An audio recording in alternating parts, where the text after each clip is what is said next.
Bonjour à tous, aujourd'hui samedi 28 janvier, toujours sur les routes d'Afrique du Sud. On vient de quitter Vribourg. Et aujourd'hui, petite étape comme vous l'a annoncé hier, une étape de 36 km à peu près, afin de permettre cet après-midi à David et Bertrand d'aller faire toutes les courses nécessaires, parce que là on va vraiment maintenant rentrer dans des zones quasiment désertiques avec très peu de villes pour se réapprovisionner. Donc voilà, il est temps de faire un gros plein et la demi-journée permettra de faire tout ça. Bon, aujourd'hui je vais vous parler un petit peu des personnages, alors essentiellement sportifs, qui ont marqué l'Afrique du Sud et qui sont bien sûr d'Afrique du Sud, nationalité d'Afrique du Sud.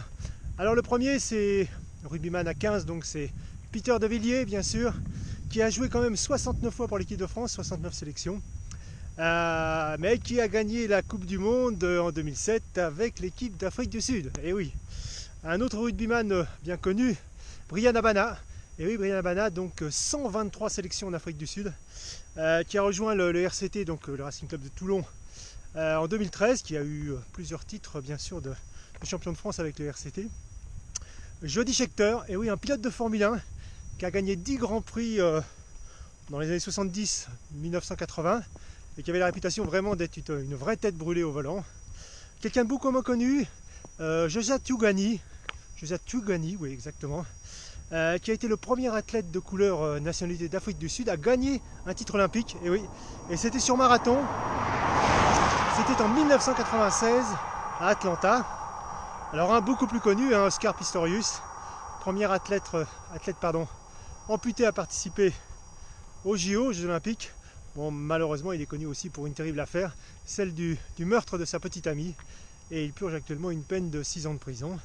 Alors un autre qui n'est pas vraiment un sportif au sens où on l'entend, c'est-à-dire titre olympique ou record du monde, mais c'est un sportif aventurier pour moi que j'aime beaucoup, que j'ai rencontré, j'ai eu l'occasion de rencontrer et de discuter longuement avec lui en 2006 à Bruxelles lors d'une conférence partagée. Eh bien c'est Mike Horn. Mike Horn, incroyable aventurier. Alors juste quelques exemples, donc la traversée du pôle Nord pendant l'hiver polaire en pleine nuit, donc nuit totale. Ça lui a valu d'ailleurs l'amputation de 2 orteils à droite et 2 orteils à gauche. Pas facile de marcher, encore moins de courir après.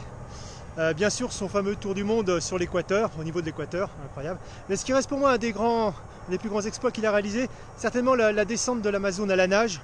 Plus de 2000 km de nage en autonomie totale dans l'Amazone, avec toute la faune que vous pouvez imaginer. Chapeau. Il me racontait qu'il s'était fait une entorse passé un moment, donc il était en autonomie, il n'avait plus de nourriture, il était obligé de s'arrêter 3 jours ou 4 jours sur les rives de l'Amazone. Et finalement, il n'avait plus que la nature pour se nourrir. Et afin de ne pas s'empoisonner, il a regardé pendant des heures et des heures quelles feuilles mangeaient les singes. Et il a réussi à se nourrir comme ça, en s'alimentant avec des feuilles et en essayant bien sûr d'éviter les feuilles qui auraient été néfastes pour lui. Bon, voilà un petit peu pour nos amis aventuriers sportifs d'Afrique du Sud. Sur ça, je vais finir l'étape. Je vous dis à demain. Ciao, ciao. Portez-vous bien. Salut à toutes, salut à tous. Bye bye.